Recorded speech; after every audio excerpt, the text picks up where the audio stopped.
Hello everyone and welcome back to another episode of Skyscape TCG, and in this episode we are going to be going over how to make your very own handmade trading cards. And this can be just kind of for fun for you guys, or this can be to actually make your own game.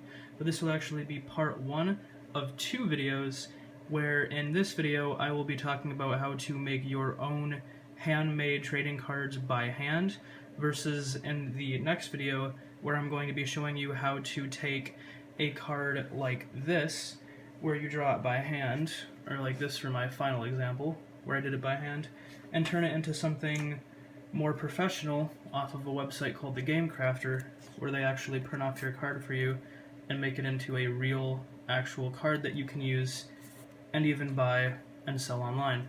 But for this video, we will be talking about how to just make it by hand, how to cut it out, and how to get a card that looks like this and is handmade for you guys. So without further ado, let's get into the first step, which is over here, which is of course outlining. So the very first step that comes in making any sort of homemade card is the outline. So what you want to do for this is you want to take your trusty pen, whether it be a Micron like this one or just any old pen, maybe even a marker, and take a trading card, whether it be a Yu-Gi-Oh card, a Magic card, or even a playing card, and just make sure that you use the same type of card for every one of your outlines, so they're all the same size. What you want to do is you want to take it, and you want to lay it down, and then you want to take your pen and outline it, and that's how you get your card outline. Now, to actually make a lot of cards, you gotta kind of figure out how many cards can actually fit on a piece of paper, and make sure that you use as many blank spaces as you can in order to get as many cards as you can. Also, I would highly recommend using a thicker paper for this method, as it would be thicker to an actual card, like for Magic, and just any professional card is more of a thick kind of card, so just use either thicker paper or use thin paper, but put a card of your choice, whether it be Magic, Yu-Gi-Oh, etc., and put that behind the card that you're making. So after you get your outline, what you want to do is, of course, you want to start drawing. And what this is essentially you just outline your card template and you sketch your design. So in this example here, you guys can see that I'm making a card called Gauntlet of Iron. So up here I did the cost, the name, all the types in the text box, this number down here which is for the game, and I just made a very basic sketch of what I wanted to do. So essentially this is just the pencil sketch, and I do definitely recommend, if you guys are going for straight lines, definitely use a ruler, because not using a ruler will make you have really curved lines, and unless that's what you're going for, it won't look as good as it would if you guys did use a ruler. But after you do a pencil sketch of what you want to do, then it's time for the inking phase.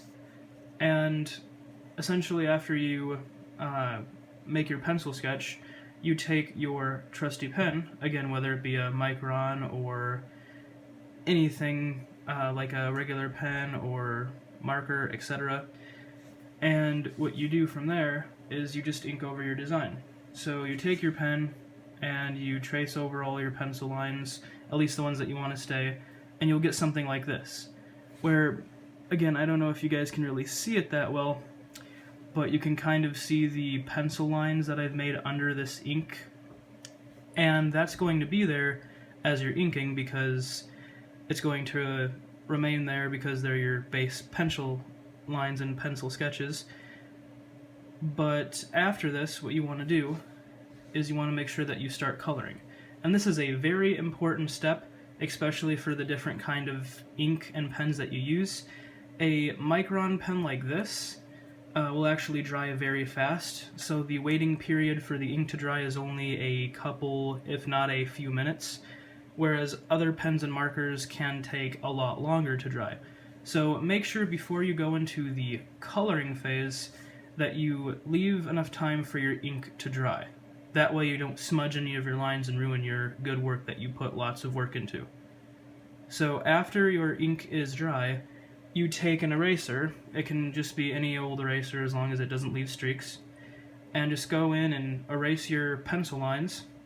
And after you do that, you have a piece that is like this, but without any of the unnecessary pencil lines.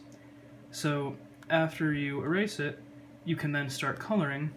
And when you color, you can use essentially whatever you want. You can use colored pencils, markers, but me personally, I like to use these Prismacolor markers that are dual tip, as well as these, which are these artist markers. So that's just my personal preference, but again, you guys can use whatever is your preferred choice, whether it be colored pencils or anything like that.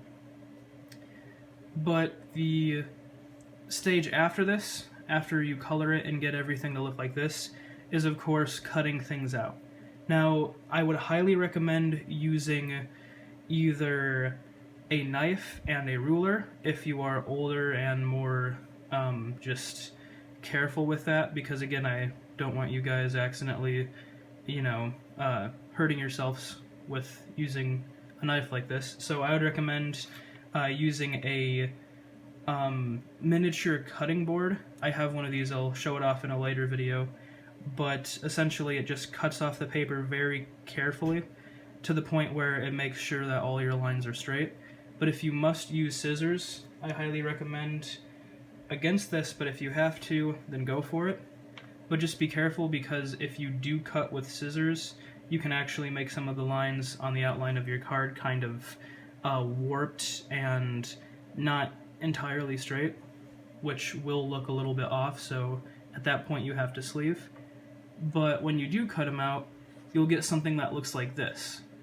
So as you guys can see here, on the edges of the card, there is a little bit of kind of sideways cutting that I just kind of eyeballed, and it's not extremely perfect. There are some parts that are in error, but eventually you'll get your card, which does look like this. And this is actually a thicker paper, which is why it's so thick to actually use. But when you get to this stage, I highly recommend putting it in a card sleeve so you guys don't know which card it is if you're playing a game of your own game, of course.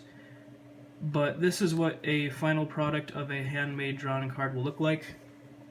And essentially that's all the steps for making a card by hand. Of course, in the next video, we'll be talking about how to transfer something like this online using a product like Photoshop or any digital editing software to go from this into this, which is of course a full-fledged double-sided card that you guys can make off of a website like the Game Crafter. So of course, guys, this has been another episode of Skyscape TCG. As always, like, comment, and subscribe. Follow me on Instagram under Skyscape_TCG. And as always, guys, have a great day or night. Goodbye, guys.